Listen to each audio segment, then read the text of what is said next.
National Weather Service in Bismarck has issued a severe thunderstorm warning for southwestern Burleigh County in south-central North Dakota, northeastern Morton County in south-central North Dakota, until 7:15 p.m. Central Daylight Time.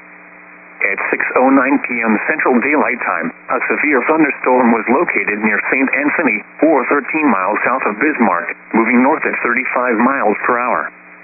Expected hazards include golf ball-size hail and 60 miles per hour wind gusts. This is a radar-indicated threat. The following impacts are expected. People and animals outdoors will be injured. Expect hail damage to roofs, siding, windows, and vehicles. Expect wind damage to roofs, siding, and trees. Locations impacted include Bismarck, Mandan, Lincoln, St. Anthony, Baldwin, Double Ditch Indian Village, Fort Abraham Lincoln State Park, University of Mary, and McDowell Dam Recreation Area. For your protection, move to an interior room on the lowest floor of a building. Torrential rainfall is occurring with this storm and may lead to flash flooding. Do not drive your vehicle through flooded roadways.